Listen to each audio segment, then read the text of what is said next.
Buongiorno, benvenuti a questa edizione del nostro telegiornale. Vediamo subito i titoli.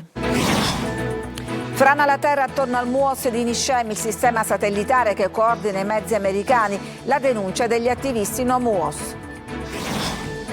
Continuano i sopralluoghi a Ragalna dopo la forte scossa di terremoto dei giorni scorsi. Il campanile della chiesa Madonna del Carmelo non sarà demolito. Un 8 marzo per celebrare le donne al quartiere Sperone di Palermo. Qui ancora molte donne hanno paura. A Catania oltre 150 artisti hanno dato vita a un flash mob per abbattere i pregiudizi e dire no ad ogni violenza. A fuoco azienda di autonoleggio a Pachino nel Siracusano, distrutti 3 mezzi. Potrebbe essere stata un'intimidazione. Ristrutturata l'ultima baracca del terremoto di Messina del 1908. Rimane il simbolo di un'epoca cancellata dal risanamento. Ad Agrigento sfilano i gruppi folk di tutto il mondo, al via la festa del mandorlo in fiore nel segno dell'amicizia e della pace. Calcio, nel pomeriggio il Palermo in campo a Carrara. La vittoria potrebbe accorciare sul Monza, secondo in classifica. In Serie C il Catania domani sera contro la Casertana per riscattare la sconfitta di Benevento. Impegni casalinghi oggi per Trapani e Siracusa.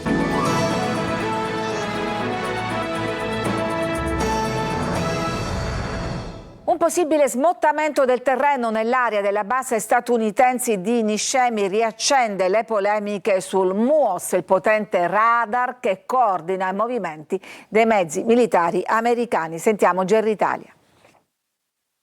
Mentre Niscemi si prova lentamente a tornare alla normalità dopo la frana del 26 gennaio, un nuovo allarme arriva dalla Sughereta che ospita il MUOS, la base militare americana. Alcuni attivisti no MUOS hanno documentato quello che definiscono un movimento franoso sulla scarpata che sostiene l'impianto satellitare all'interno della base di Niscemi. Le immagini diffuse dal coordinamento regionale mostrano uno smottamento sul versante che affaccia sul cancello 3 della base, raggiungibile dal sentiero principale della riserva. Gli attivisti chiedono verifiche tecniche immediate sulla stabilità dell'area, un tema che negli anni è stato al centro di numerose preoccupazioni legate alla presenza delle infrastrutture militari nel cuore della Sughereta. Secondo i no MUOS, eventuali movimenti del terreno potrebbero incidere sull'assetto delle grandi parabole del sistema satellitare. Anche piccole variazioni di inclinazione o puntamento, spiegano, potrebbero orientare le antenne verso aree abitate o verso l'ecosistema della riserva, anziché verso i satelliti. Una questione che torna di stretta attualità anche per il ruolo strategico della base. Il MUOS di Niscemi è infatti uno dei 4 nodi terrestri globali del sistema di telecomunicazioni della Marina statunitense e collega in tempo reale navi, droni, sottomarini e aerei militari impegnati nelle operazioni nel Mediterraneo e Medio Oriente. Proprio in questi giorni, con l'escalation della guerra con l'Iran, il sistema di comunicazioni militari e di intelligence assume dunque un ruolo cruciale per il coordinamento delle operazioni statunitensi. Al momento non ci sono conferme ufficiali su eventuali criticità nell'area della base, ma la segnalazione degli attivisti riporta al centro del dibattito una struttura che da anni divide il territorio tra sicurezza militare, tutela dell'ambiente e diritto alla salute.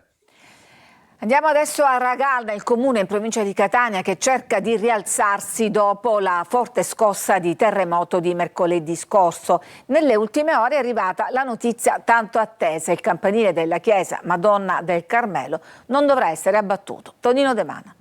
Si è iniziato a ragionare come mettere in sicurezza il campanile. Mettere in sicurezza, non abbattere? Assolutamente no, la prima fase è proprio mettere in sicurezza perché ci sono danni sulla guglia. Il campanile della chiesa Madonna del Carmelo non sarà abbattuto, lo annuncia con sollievo il sindaco Nino Caruso dopo una serie di riunioni ed incontri tra protezione civile, vigili del fuoco, soprintendenze e tecnici del comune di Ragalna. La notizia alza il morale in un paese che ancora pensa e ripensa alla scossa di terremoto di mercoledì mattina. Nessun morto, nessun ferito, ma tanti danni alle strutture, con sopralluoghi che si susseguono e che non si fermano neanche in questo giorno di festa. Così, tra mezzi che vanno e vengono facendo la spola tra il comune, piazza Cisterne e piazza Santa Barbara, luoghi maggiormente colpiti dal sisma, c'è spazio anche per un banchetto per la vendita delle mimose. Oggi si cerca di tornare alla normalità, il banchetto con le mimose, festa della donna, un po' una domenica particolare però per Ragalna. Sì, un po' particolare, si sta riprendendo anche per i danni, ci sono delle famiglie che hanno la casa che non è agibile. Abbiamo passato una settimana piuttosto difficoltosa, ho sentito molte scosse sismiche, però francamente forti come questa sinceramente non ne ricordo nemmeno io. Anche il Palazzo Municipale presenta segni visibili, in queste immagini le crepe nei muri degli uffici. Abbiamo i segni di un evento veramente pesante per la nostra comunità. 2 chiese su 2 chiuse per verifiche strutturali e Santa Messa in un locale attiguo. In piazza e al bar sembra una domenica come tutte le altre, ma con molti più ponteggi e transenne.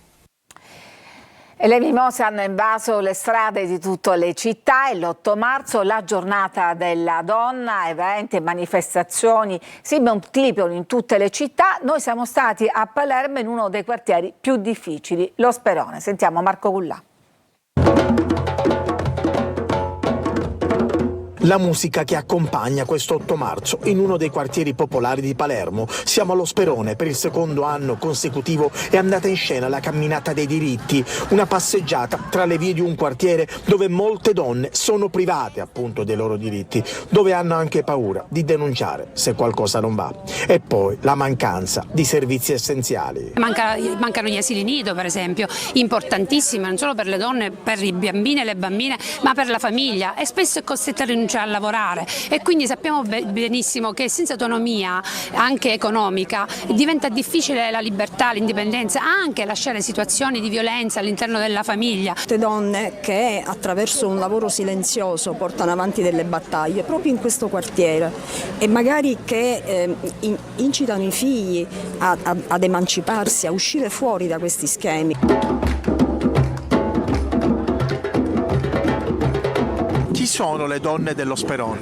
Donne toste, donne belle, donne che hanno voglia di cambiamento, donne che hanno forza, che sono state a volte martoriate un po' dalla vita, da certe situazioni, ma che vogliono un riscatto e vogliono un futuro diverso per i loro figli, per la comunità. Ma in questo 8 marzo c'è anche chi viene privato dei diritti basilari, come quello di passeggiare liberamente per le vie cittadine. Diciamo che Palermo è una delle città più inaccessibili che io conosca. E che ribadisco continuamente ad ogni occasione che il diritto al movimento, alla mobilità è uno dei principi fondamentali della persona umana, quindi si figuri per una persona che ha delle problematiche motorie.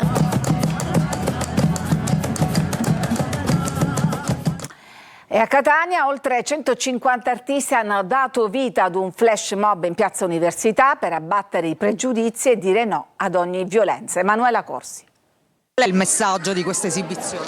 Beh, sicuramente è un'unione, una forza che si può produrre, si può sprigionare solo stando insieme. L'arte è il miglior mezzo che abbiamo, almeno questo, l'arte è il mezzo che noi possediamo per poter condividere questo messaggio con altre donne, ma con tutta la cittadinanza. Piazza Università diventa un palcoscenico a cielo aperto per lanciare un potente messaggio contro la violenza sulle donne. Oltre 150 artisti in occasione della Giornata Internazionale della Donna hanno dato vita ad un flash mob sulle note della partenza, brano tratto dal musical La città delle Amazzoni con le musiche inedite di Franco Lazzaro e Hiram. Un inno al coraggio e alla forza femminile per abbattere i pregiudizi e gridare un no collettivo ad ogni violenza. È stato veramente forte, bellissimo per la festa della donna poter esprimere tutta la nostra energia e tutta anche la nostra solidarietà nei confronti di donne che attraversano dei momenti difficili e particolari. Ad esibirsi, oltre al cast della città delle Amazzoni, ballerini di diverse scuole di danza e studenti del liceo coreutico Angelo Musco di Catania. Presente anche la Polizia di Stato con uno stand informativo finalizzato a spiegare ai cittadini il lavoro di prevenzione che viene quotidianamente effettuato per contrastare i fenomeni di violenza nei confronti delle donne.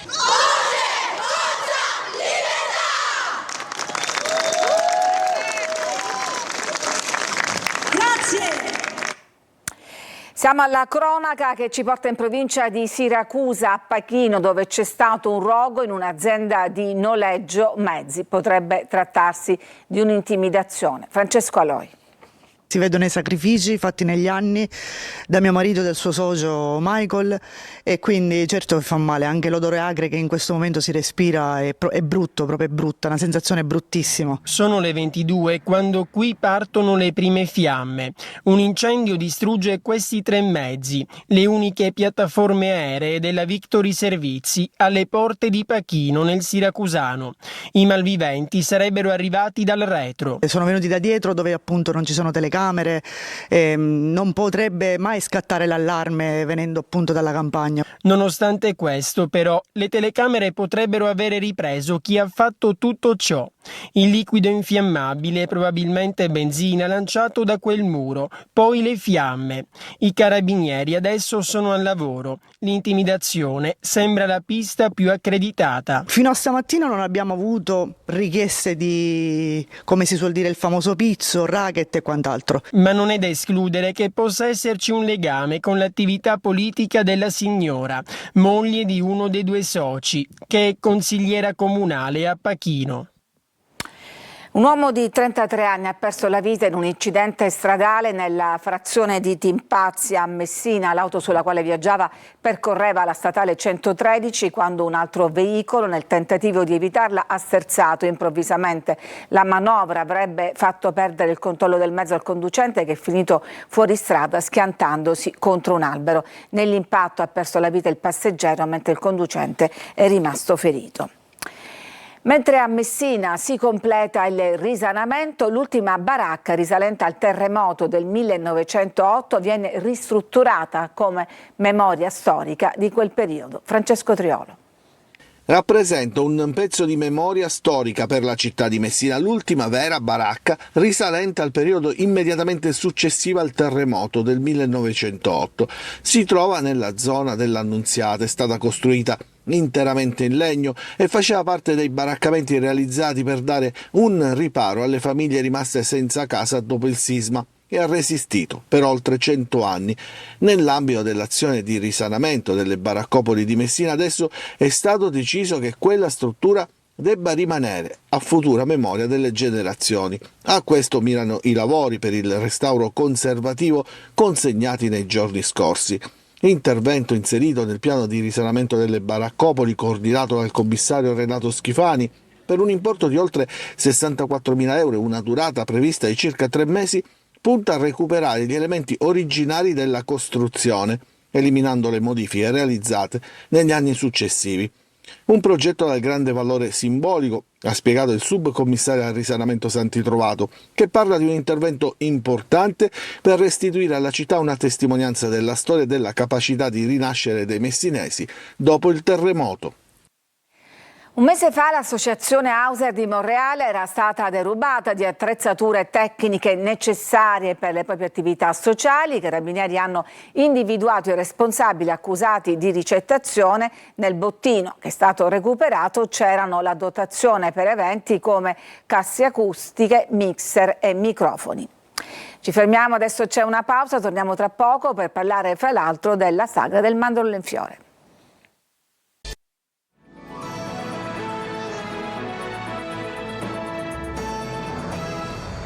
L'erosione costiera continua a minacciare la spiaggia di San Leone. Secondo l'associazione Mare Amico, il mare rischia di inghiottire anche un boschetto che costeggia la strada. Davide Sarto. Il mare continua ad avanzare e a mangiare la spiaggia di San Leone. L'erosione costiera non si ferma e adesso a rischio c'è un'altra porzione della duna sabbiosa lungo il viale delle Dune, uno dei tratti più delicati del litorale agrigentino. A lanciare l'allarme è ancora una volta l'associazione ambientalista Mare Amico, che da anni documenta il progressivo arretramento della costa. Le mareggiate e l'azione costante del mare stanno erodendo la spiaggia e minacciano anche il piccolo boschetto che costeggia il viale. Non solo ambiente dunque, ma anche infrastrutture e sicurezza del territorio. In passato, proprio lungo questo tratto, l'erosione ha già provocato cedimenti e danni alla pista ciclabile e alla strada. Secondo Mare Amico, gli interventi promessi da Comune, Regione e Ministero dell'Ambiente per contrastare il fenomeno tardano però ad arrivare. Da qui l'ennesimo appello alle istituzioni. Servono misure urgenti per salvare la spiaggia più importante della città. E restiamo ad Agrigento, dove è iniziata la festa del mandorlo in fiore con la prima sfilata dei gruppi folk internazionali che ha animato il centro cittadino in segno di amicizia e di pace. Il servizio. Agrigento si riempie di colori, suoni e tradizioni. Ha preso ufficialmente il via la 78esima edizione della festa del mandorlo in fiore, simbolo di incontro tra i popoli. La prima sfilata ha trasformato il centro cittadino in un grande palcoscenico internazionale. I gruppi folk, arrivati da diversi paesi, insieme alle delegazioni regionali e ai bambini del mondo, hanno animato un corteo festoso partito da Piazza Pirandello e proseguito lungo il centro storico fino alla Via della Vittoria. Costumi tradizionali, danze e musiche popolari hanno subito coinvolto cittadini e visitatori. El folclore maravilloso de nuestro país que recorre todas las zonas, desde el norte de La Guajira hasta el sur, hasta el Amazonas, trayendo este maravilloso legado que nos dejó nuestra maestra, nuestra directora Sonia Osorio. Per noi essere al Mandorlo in Fiore è un motivo di vanto e di prestigio. Portiamo un messaggio di pace, amore e fratellanza. Un viaggio tra culture e tradizioni diverse, unite dal linguaggio universale del folklore. Già è iniziata ieri, non si era mai visto il primo sabato una città così piena di turisti, di curiosi e soprattutto di agrigentini. E questo è il nostro scopo, ridare alla città un attimo di serenità, un attimo di gioia. Il Mandorlo in Fiore si conferma così un grande messaggio di amicizia e condivisione tra i popoli nel segno della cultura e della pace. Ci fermiamo, c'è una pausa, poi torniamo con la pagina sportiva perché il Palermo oggi pomeriggio è in campo a Carrara, mentre il Catania cercherà di riscattare la sconfitta di Benevento. A tra poco.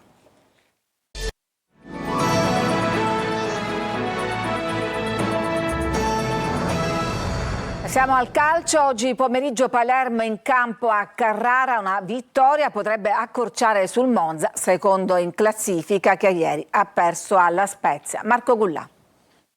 È una partita importante, difficile come tutte in Serie B, ma insomma abbiamo ormai la convinzione che le gare dipendano da come le affrontiamo noi. Il Palermo oggi pomeriggio a Carrara ha una grande chance. La sconfitta di ieri del Monza alla Spezia offre ai rosanero la possibilità di avvicinarsi alla zona promozione diretta. Una vittoria contro una carrarese comunque in forma permetterebbe ai siciliani di arrivare a -3 dai brianzoli, secondi in classifica. L'approccio mentale deve essere il solito, le partite vanno aggredite, vanno comandate e l'altra sera dopo 2 minuti avevo capito che avremmo vinto al di là della gara che poi è stata.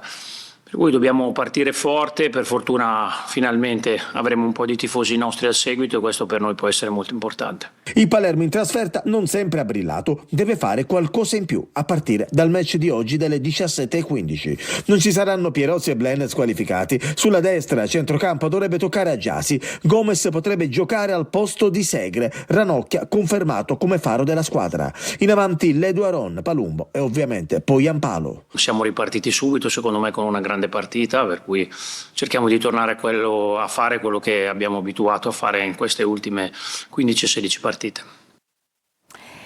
E c'è da riscattare la sconfitta di Benevento che ha fatto dire praticamente addio ai sogni del primo posto per il Catania e così la squadra si presenta alla gara di domani sera contro la Casertana al Massimino. Francesco Triolo. Quello che poteva essere, quello che non è stato, quello che sarà. La sconfitta con il Benevento ha lasciato strascichi da cancellare immediatamente perché l'addio nella sostanza al primo posto e ai sogni di promozione diretta non è certo senza conseguenze sul piano psicologico e dell'entusiasmo dell'ambiente, ma c'è per il Catania adesso da trovare nuovi obiettivi, come quello del secondo posto che in chiave playoff può diventare un punto di partenza importante. Domani sera al Massimino contro la Casertana occorre scrollarsi di dosso ciò che è stato nella partita col Benevento e non sarà certo facile perché contro c'è un'avversaria che, è vero, ha perso le ultime 4 gare in trasferta, ma è reduce dal successo con la Salernitana e può ancora agganciare il terzo posto in classifica. Toscano deve fare i conti anche con le assenze, mancherà Quaini squalificato, mentre Di Noi è uscito con qualche acciacco dal campo a Benevento e da monitorare, è in fase di recupero invece ormai di Tacchio e toccherà a Toscano decidere se impiegarlo per 90 minuti. Il nodo principale è legato all'attacco dove Lunetta potrebbe essere il falso 9, ma neanche tanto visto il feeling con il gol e visto che per un motivo o un altro il tecnico potrebbe dover rinunciare a tutti i suoi attaccanti di ruolo. Un Mimmo Toscano che ha presentato così la partita con la Casertana. Io vivo per il primo posto, sarà stata la mia storia, e voglio aggredirlo quella posizione. Sono tanti punti, vedremo. I casalinghi oggi per Trapani e Siracusa, i Granata ospitano il Crotone e per gli azzurri spareggio salvezza al De Simone contro il Giuliano. Sergio Colosi. Trapani in campo oggi al provinciale con il Crotone in quella che potrebbe essere l'ultima gara stagionale. Domani è in programma l'udienza del Tribunale Federale Nazionale con all'ordine del giorno la possibile esclusione dal campionato, un rischio concreto che pesa come un macigno su un club che sembra avere staccato la spina con 6 sconfitte nelle ultime 7 giornate. Senza lo squalificato Gallo, Crotone in ripresa con 7 punti in 3 partite e all'inseguimento del terzo posto. Anche il futuro del Siracusa passerà da un'aula di tribunale con una nuova penalizzazione, forse 6 punti, destinata ad incidere sulla classifica degli azzurri. Oggi contro il Giuliano è spareggio salvezza. Campani in salute con 2 sconfitte in 6 incontri. Il Siracusa punta ad un solo risultato. Noi da soli in questo momento facciamo il massimo, ma non abbiamo la forza per ottenere grandissimi risultati se non con la spinta del nostro magnifico pubblico e di tutti voi. Niente calcoli, niente classifica, niente studio, noi vogliamo solo vincere. 24 convocati, assenti Zanini, Pannitteri e Falla.